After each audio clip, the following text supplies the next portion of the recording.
말씀을 보겠습니다. 성경 가지고 계신 분들 말씀을 좀 보겠습니다. 이사야 62장 6절에서 7절 말씀. 이사야 62장 6절 7절 말씀.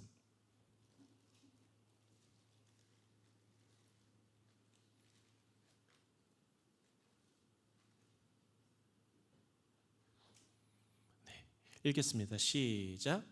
예루살렘이여, 내가 너의 성벽 위에 파수꾼을 세우고 그들로 하여금 주야로 계속 잠잠하지 않게 하였느니라. 너희 여호와로 기억하시게 하는 자들아, 너희는 쉬지 말며 또 여호와께서 예루살렘을 세워 세상에서 찬송을 받게 하시기까지 그로 쉬지 못하시게 하라. 아멘. 오늘 이사야 62장 6절 7절 말씀으로 파수꾼에 대한 이야기로 좀 여러분과 나눌까 합니다. 62장 6절 말씀에 하나님이 성벽 위에 무엇을 세웠다고 말씀하십니까? 파수꾼을 세웠다고 말씀하세요. 자, 파수꾼이 무엇인가요? 파수꾼.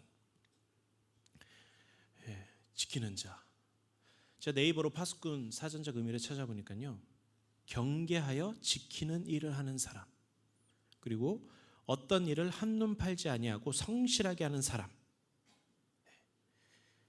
우리 덕홀 모임이 어떤 일을 한눈 팔지 아니하고 성실하게 하는 모임임을 제가 믿습니다. 한눈 팔지 마시길 예수 이름으로 축복합니다. 여러분, 이 파수꾼이요, 성벽 위나 산 꼭대기 혹은 망대 위에 배치되어서 적의 침략을 탐지하여 일러주는 역할을 하는 것이 바로 파수꾼이에요.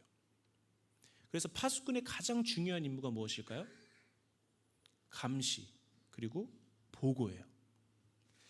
적이 쳐들어오는지 이렇게 유심히 봤다가 적이 감지된다. 저거 우리 팀이 하는 것 같아. 그러면 어떻게 합니까?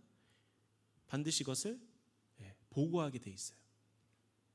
그래서 만약에 적의 침략이나 어떠한 이상 징후가 감지되었는데도 졸고 있거나 가만히 있거나 그러면 어떻게 될까요?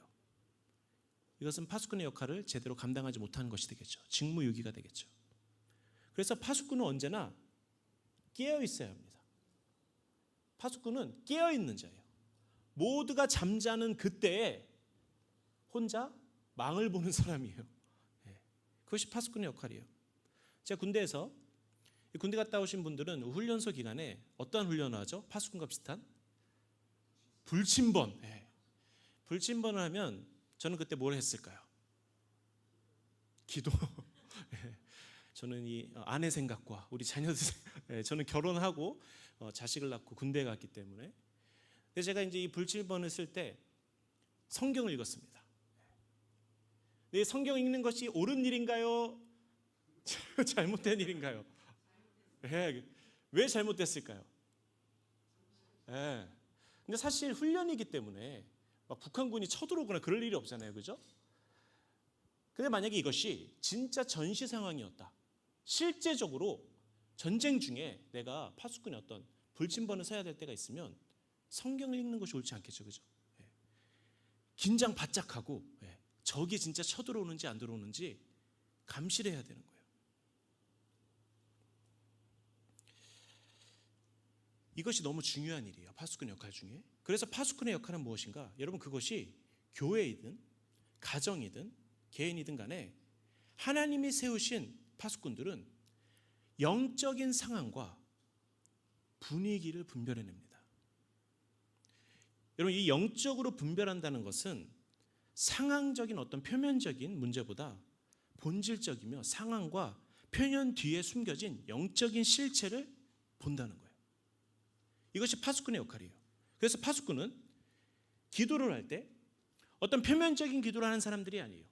실제적이며 그 영적인 어떠한 감지를 통하여서 지금 어떠한 기도를 주님 앞에 드려야 되는지 이상 징후를 감지해야 해서 주님 앞에 보고 드리는 자예요.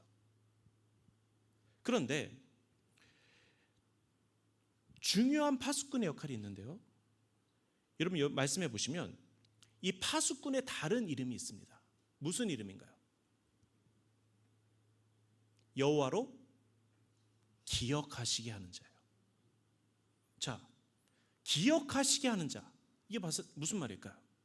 여러분, 이 고대 근동사회에서는요, 왕의 중요한 약속이나 해야 할 일을 기억하게 하시는 자의 직분을 가진 신하가 있었어요. 그래서 여러분, 이 왕이 내뱉은 말을 지켜야 돼요, 안 지켜야 돼요? 지켜야 되는데 왕도 사람인지라 까먹을 때가 있죠. 그래서 기억하시게 하는 이 직분을 가진 신하가 아주 중요한 약속이 있거나 왕이 반드시 지켜야 될 어떠한 것이 있으면 그것을 계속해서 옆에서 보고하는 거예요. 왕이시여, 지금 리디머 처치에 부흥을 주신다고 했는데 어찌된 일입니까? 네. 여러분, 저에게도 기억하시게 하는 자가 있습니다. 우리 아내예요. 저는 어떤 중요한 약속이나 이런 것을 종종 까먹지 아니하고 거의 매일 잘 까먹습니다. 그래서 이 기억하시게 하는 자를 통해서 일이 진행되는 거예요. 어떤 사역이나 이런 것들이요, 제가 아주 자주 깜빡해요. 이게 너무 자주 깜빡한 나머지 제가 이게 좀 고민될 때가 있어요. 막 어쩔 때 여러분 이게 병인 것 같은데 그 집 비밀번호가 갑자기 기억이 안 날 때 있으세요, 여러분? 갑자기 머리가 하얘지는 거예요. 그만큼 제가 깜빡깜빡해요. 그래서 저에게 있어서도 이 기억하시게 하는 자의 역할이 없으면 제 사역의 어떤 진행이 어렵습니다. 근데 여러분, 이 파수꾼이 기억하시게 하는 자라는 이름을 갖고 있는데, 근데 잘 생각해 보십시오. 하나님이 저처럼 까먹으시는 분이신가? 기억이 가물가물하셔서 기억하시는 자가 필요할까? 여러분, 하나님이 좀 건망증이 있으신 분 같으세요? 여러분은 느끼시기 어떠세요? 하나님은요, 기억을 까먹으시는 분이 절대 아니죠. 그분의 말씀과 그분의 어떠한 그러한 일들은요, 그분이 다 그분의 상황과 맞게 다 그분은 진행하시고, 그분은 자기의 일을 모르시는 분이 아니세요. 그분 자기의 약속과 언약을 반드시 기억하는 분이십니다. 그분은 완전하신 분이에요. 온전하신 분이에요. 그런데 왜 하나님이 이 파수꾼, 나로 하여금 기억하게 하시는 자를 세우실까? 중요한 것은 이것이 어떠한 사람이 주님, 제가 주님을 기억하게 하시는 자로 일어나겠습니다 라가 아니라 하나님이 직접 기억하시는 자를 세운다는 거예요. 이것이 무슨 의미일까? 여러분, 이 기억하시게 하는 자의 의미는 상기시키다의 의미를 갖고 있어요. 이것은 하나님이 자신의 이름을 걸고 약속하신 것들을 계속해서 상기시키는 자예요. 어떻게 보면 하나님을 귀찮게 하는 자예요. 여러분, 누가복음 18장에 보면 예수님이 기도해야 한 비유로 불의한 재판장과 과부에 대한 이야기를 하십니다. 여러분, 이 이야기 잘 아시죠? 과부가 재판장에게 자기의 억울함을 호소하는 장면이에요. 그런데 얼마나 자주 찾아갔던지 이 불의한 재판관이 이 호소에 아주 질려버린 거예요. 번거롭게 했다고 여기 써 있어요, 성경에는. 그러니까 이 재판관이 어떻게 해요? 저 과부의 원한을 내가 반드시 들어줘야겠다. 이것을 비유로 예수님이 말씀하시면서 누가복음 18장 7절에 하물며 하나님께서 그 밤낮 부르짖는 택하신 자들의 원한을 풀어주지 아니하시겠느냐? 그들에게 오래 참으시겠느냐? 여러분, 누군가가 계속해서 여러분을 귀찮게 막 무엇을 요구하면 여러분은 어떠세요? 귀찮죠. 힘들어요. 저희 자녀도 제가 무슨 약속을 했나 봐요. 장난감을 사줬다고 그랬대요. 기억이 잘 안 나. 근데 그것을 계속해서 와서 하면 어떻게, 아빠로서? 사줘야 돼. 힘들어. 빨리 사주고 말지. 그죠? 근데 하나님이 이렇게 나를 귀찮게 하는 자, 나를 막 가만히 내버려 두지 않는 자를 주님이 직접 세우시겠다는 거예요. 그런데 여기서 이 파수꾼은 자신의 원함을 외치는 자가 아니에요. 자신의 원함을 위해 기도하는 자가 아니에요. 이 파수꾼은 하나님의 약속과 언약을 계속해서 외치는 자예요. 하나님이 하실 일, 무엇보다 하나님이 중요하게 생각하시는 일, 하나님이 이루고자 하시는 일을 계속해서 주님 앞에 외치면서 상기시키는 자들이에요. 그런데 이게 하나님이 이렇게 말씀하시는 거죠. 나를 쉬지 못하게 해라. 저는 이 말씀을 보고 하나님의 간절함이 느껴졌어요. 나 쉬고 싶지 않아. 너의 기도를 통해서 나 쉬고 싶지 않아. 나 일 중독자야. 난 안 쉬고 싶어. 여러분, 우리는 그렇잖아요. 저는 쉬고 있어도 더 극단적으로 쉬고 싶을 때가 있어요. 아무것도 안 하고 있는데 어떻게 하면 더 아무것도 안 할 수 있지? 이런 걸 고민하는데 주님은 너무 열정적인 거야. 그분은 졸지도 않으시고 쉬지도 아니하시는데, 야, 너희들을 나한테 외쳐봐. 좀 나 쉬지 못하게 해줘. 여러분, 그분의 열정. 일을 하고 계시는 중에서도 더 격정적으로 하고자 하는 그 갈망. 그런데 왜 이 하나님은 쉬지 못해서 안달이 났을까? 왜 하나님은 간절해요. 그분은 우리에게 약속하시고 그분은 언약하셨는데 그 약속을 이루기 위해서 어느 누구보다 하나님이 간절합니다. 그런데 모든 기도가 주님을 쉬지 못하게 하는 기도는 아닌 거라고 저는 믿어요. 하나님의 말씀과 주님의 언약만이 그분을 쉬지 못하게 하는 기도가 됩니다. 그건 우리의 원함이 아니에요.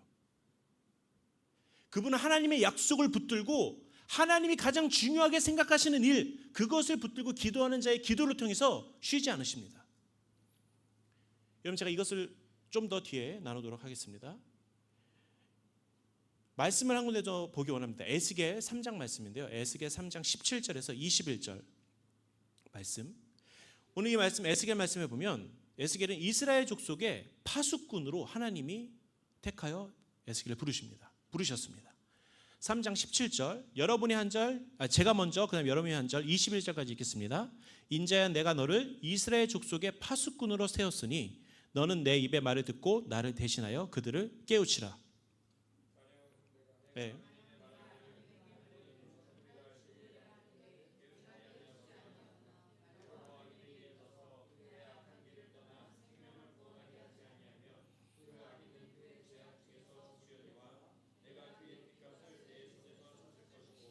내가 악인을 깨우치되 그가 그의 악한 마음과 악한 행위에서 돌이키지 아니하면 그는 그의 죄악 중에서 죽으려니와 너는 내 생명을 보존하리라.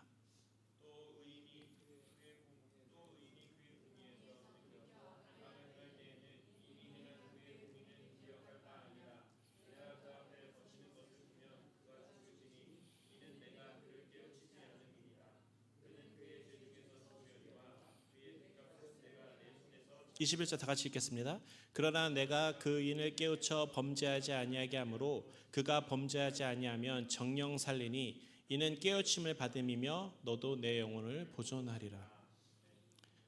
이 에스겔, 이 파수꾼의 역할 중에 에스겔이 어떠한 역할을 합니까? 사람들을 어떻게 해라? 깨우치게 해라. 근데 이 깨우치다의 의미는 경고하다, 빛을 보내다, 가르치다의 의미를 갖고 있어요.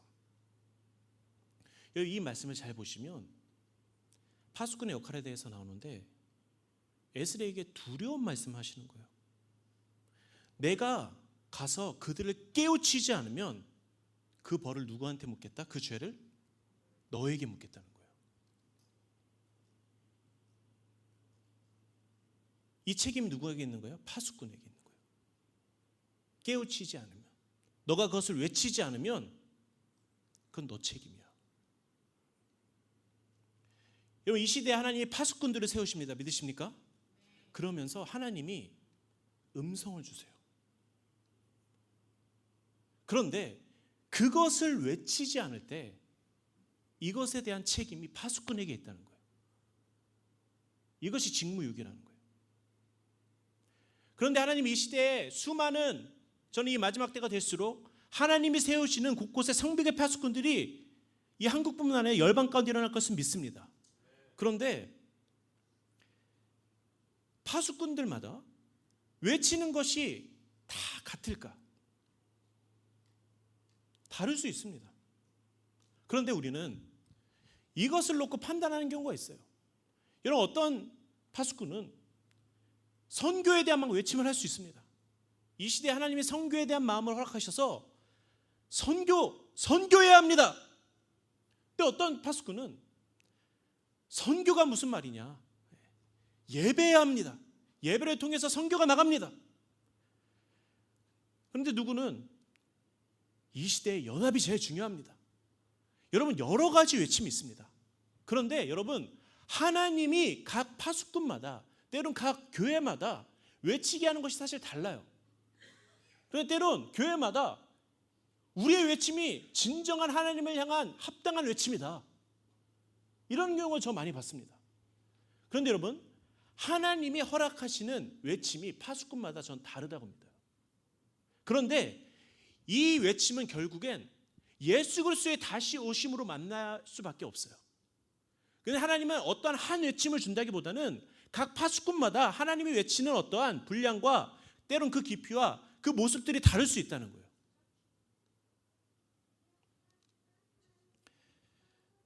여러분, 우리가 이곳에 모여서 목요일마다 주님 앞에 외치는 것이 있습니다. 여러분, 이곳에 와서 저는 믿어요. 덕홀 기도회까지 와서 여러분의 원한과 주님, 저희 자녀의 대학 문제, 물론 기도할 수 있습니다. 그런데 우리가 이곳에서 왜 모여서 기도합니까? 이 나라의 다음 세대와 이 세대 간의 연합과 이 다음 세대가 정말 진정한 나시린의 세대로 일어날 수 있도록 우리가 외치고 있지 않습니까? 근데 저는 저희가 재성 목사와 함께 이 모임을 준비하면서 또 이 덕홀 운동을 시작하면서 물론 하나님께서 무언가를 시작하셨지만 하나님이 계속해서 우리에게 어떠한 부담감을 주시는 것 같아요. 너희들이 외쳐야 할 사명은 바로 이것이야. 그런데 우리가 계속해서 외치는 것이 연합이에요. 세대 간의 연합이에요. 그리고 유업이에요. 이것을 하나님이 계속해서 외치길 원하시는 것 같아요. 제가 다른 어떠한 설교를 준비해봐도 마치 다른 것을 준비했는데 결국엔 연합으로 가. 내가 이제 할 것이 연합밖에 없는가? 근데 하나님이 계속해서 무언가 부담을 주시는 것 같아요. 지훈아, 지금의 때 계속해서 이것을 외쳐. 각 파수꾼마다 덕홀이라는 이 기도 모임에 하나님이 부담을 주시는 어떠한 메시지가 있다는 거예요. 근데 그것을 외치지 않을 때 너의 책임이야. 임재승 목사 너의 책임이야. 난 아니고 우리의 책임이다. 여러분, 제가 이 메시지, 이 파수꾼에 대한 메시지를 제가 이렇게 준비하면서 저는 요한복음 17장 말씀이 생각이 났어요. 17장 11절에 나는 세상에 더 있지 아니하오나 그들은 세상에 있사옵고 나는 아버지께로 가옵나니 거룩하신 아버지여 내게 주신 아버지의 이름으로 그들을 보존하사 우리와 같이 그들도 하나가 되게 하옵소서. 21절부터 23절까지 아버지여 아버지께서 내 안에 내가 아버지 안에 있는 것 같이 그들도 다 하나가 되어 우리 안에 있게 하사 세상으로 아버지께서 나를 보내신 것을 믿게 하옵소서. 내게 주신 영광을 내가 그들에게 주었사오니 이는 우리가 하나 된 것 같이 그들도 하나가 되게 하려 함이니이다. 곧 내가 그들 안에 있고 아버지께서 내 안에 계시어 그들로 온전함을 이루어 하나가 되게 하려 함은 아버지께서 나를 보내신 것과 또 나를 사랑하신 같이 그들도 사랑하신 것을 세상으로 알게 하려 함이로소이다. 여러분, 우리가 이 기도 잘 알고 있잖아요. 예수님의 가장 위대한 선포와 기도라고 저는 믿어요. 근데 마치 이 기도는 신이신 예수님이 신이신 하나님 앞에 드리는 간구 같아요. 신과 신의 어떤 간구의 기도, 마치 자기 스스로에게 간구하는 기도 같아요. 마치 전능하신 분이, 불가능이 없으신 분이 아버지께 매달려서 십자가에 가시기 전에 그토록 무엇을 위해 간구하고 있는데 그 간구의 기도가 오늘 요한복음 17장의 말씀이에요. 그런데 여러분, 이 도저히 불가능할 것 같은, 분명히 주님께서 하시면 불가능이 없으시지만 이 세대의 연합과 이 나라의 연합, 이 마지막 때 열방의 이 연합 하나 되면요, 저는 하나님의 약속이라고 믿어요. 이것은 예수님의 기도였고 예수님의 원함이었기 때문에 저는 이 기도가 반드시 응답될 줄 믿습니다. 근데 하나님이 약속하실 때는 아브라함 때를 보면 기억하십시오. 자신을 걸고 약속하십니다. 그리고 우리가 이 약속의 성취를 성경의 역사를 통해서 보았어요. 확인할 수 있어요. 하나님이 얼마나 그 약속의 언약에 신실하신 분이신지. 그래서 그분의 언약은 언제나 완성형이에요. 반드시 이루어질 거예요. 그런데 이 요한복음 17장 말씀을 보면 간구의 기도예요. 하나님 앞에 간청하고 있어요. 예수님은 이 마지막 때의 징조와 예수 그리스도께서 다시 오심에 대해서 명확하게 말씀하고 있습니다. 그러나 요한복음 17장 이 메시지를 보면은 내가 온전히 연합되게 하겠다라고 선포하신 말씀이 아니에요. 이것을 그냥 간구하고 있습니다. 여러분, 이 요한복음 10장의 기도는 어떤 기도일까? 저는 오늘 이 파수꾼에 대한 메시지를 준비하면서 주님 앞에 이러한 기도를 하게 되었습니다. 주님 당신이 스스로에게 하신 기도를 잊지 않으셨습니까? 여러분 기억하십니까? 주님 기억하십니까? 그 위대한 기도, 예수님의 기도 기억하십니까? 마치 자신이 자신에게 한 기도, 주님 이 기도 주님이 성취해야 되지 않겠습니까? 근데 제가 이 연합에 대해서 외치면서 여러분 이 연합이 얼마나 어려운 일인가? 과연 이 한국의 교회 연합과 이 세대 간의 연합이 가능한가? 연합할 수 있을까? 근데 우리는 잘 알고 있어요. 연합을 통해서 하나님의 약속, 이 대추수의 어떠한 약속, 이스라엘의 회복, 이 열방 연합을 통해서 이루어질 거잖아요.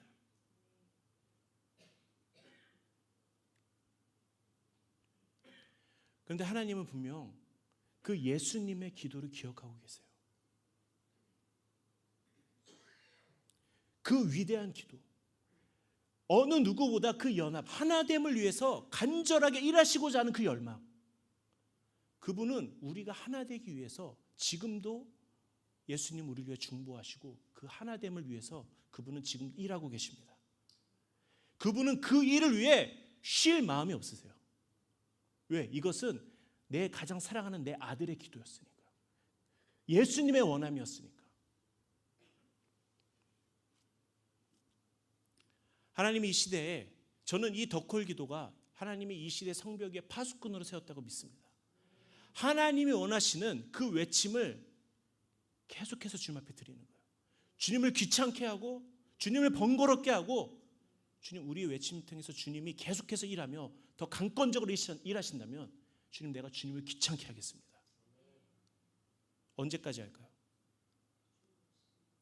말씀에 써 있어요. 여호와께서 예루살렘을 세워 세상에서 찬송을 받게 하시기까지. 그날과 시가 언제인지 우리가 알 수 없으나 주님의 온 열방을 통해 찬양 받으실 때까지, 왕으로 이 땅에 오실 때까지, 여러분 우리가 하나님 앞에 받은 부담과 파수꾼으로서의 어떤 외침을 하지 않을 때요, 우리가 두려운 마음을 갖고 있어야 될 줄 믿습니다. 때로는 우리에게 그 책임을 물을 수도 있어요. 여러분 이 덕홀 우리 이 자리에 모여서 함께 기도하게 하신 것이 저는요 주님의 은혜인 줄 믿습니다. 주님의 은혜 없이 기도할 수 없습니다. 여러분 하나님 앞에서 우리가 사역하고 주님과 동역하는 일이 주님의 은혜 없이는 불가능해요. 여러분 제가 오늘 연합에 대한, 하나님이 정말 이것을 저는 중요하게 생각한다고 저는 믿습니다. 그런데 저는 어떠한 사역이 중요하고 어떠한 외침이 중요하다는 것을 따지는 것이 아니에요. 모든 사역과 모든 모임, 모든 어떠한 교회들 다 귀한 것입니다. 그러나 하나님께서 정말 간절하게 원하고 있는 것, 그 하나님의 약속과 언약에 대해서 우리가 주님 앞에 외치고 있는가? 하나님의 약속을 끝까지 우리가 이루어드리도록 우리가 그것을 함께 동참하고 있는가? 그분은 온 열방이 이 마지막 때에 하나 되길 원하십니다. 그 일로 쉬지 않게 원하십니다. 나는 이 하나됨으로 그 열망을 가지고 난 계속 일하고 싶어. 난 그러한 열정이 있어. 여러분, 하나님의 약속을 붙들고 기도하신 여러분 되시길 예수님으로 축복합니다. 많은 사람들이 이스라엘 회복에 대해서 외쳐요. 마라나타 주 예수여 어서 오시옵소서라고 외칩니다. 이 모든 약속, 주님이 반드시 이루실 약속이기 때문에 우리는 계속해서 외쳐야 돼요. 그러면 무엇보다 그 뒤에 우리가 실타래를 잘 풀어야 되잖아요. 우리는 반드시 연합에 대해서 외쳐야 될 줄 믿습니다. 그래서 여호와로 기억하시게 하는 자들, 그 언약의 말씀, 하나님의 원함을 우리가 계속해서 상기시켜 드림으로 그 일들이 모멘텀, 가속도로 일어나기를 우리가 계속해서 주님 앞에 간구합시다. 그러한 기도 모임 되길 예수 이름으로 축복합니다. 우리 시간 자리에서 괜찮으시면 일어나시겠습니다.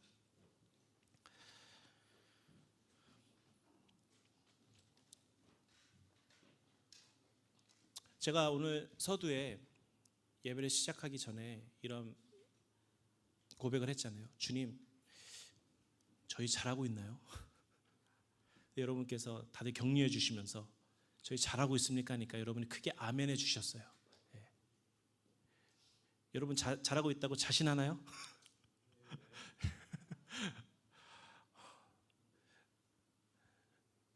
제가 기도하면서 사역을 진행하면서 그렇잖아요. 주님이 나에게 허락하신, 맡겨주신 사명에 대해서 잘 가고 있다면 너무 저도 행복하잖아요. 근데 만약에 내 사역에 진전이 있고 내 삶에 어떤 풍성함을 경험한다 한들 주님에게 맡겨주신 것들 내가 안 하고 있다면 그것은 직무유기잖아요. 하나님이 나에게 부르신 그곳에서 내가 외쳐야 할 것을 외치고 있지 않다면 반드시 하나님이 나에게 책임을 물을 것이다. 그런데 여러분 삶에 이 하나님 나라를 위해서 외치는 것이 무엇이 있습니까? 여러분, 이 시대에 우리가 하루도 빼놓지 않고 기도할 것이 있다면 연합인 줄 저는 믿습니다. 세대 간의 연합과 여러분의 가정의 연합과 교회의 연합과 이것을 통해서 우리의 찢어진 이 남과 북이 하나 되는 것을 여러분 열망하고 있지 않습니까? 여러분, 우리가 주님의 마음을 소유하여 주님이 우리에게 허락하신 부담, 그것을 외치는 자가 되기를 예수 이름으로 축복합니다. 우리 시간 주님 앞에 주님의 마음을 붙잡읍시다. 우리가 이 시간 각자의 예배함으로써 주님 앞에 고백함으로써 주님, 우리가 이 시대의 연합을 위해서 외치는 자 되게 하여 주십시오. 우리의 어떠한 원함보다 주님의 원함과 우리가 여호와로 기억하시게 하는 자들로 주님의 약속과 언약을 붙들며 기도하는 자가 되게 하여 주시옵소서. 우리 시간 각자의 외침으로 주님 앞에 주여 한번 외치시고 통성으로 기도하며 나아갑시다.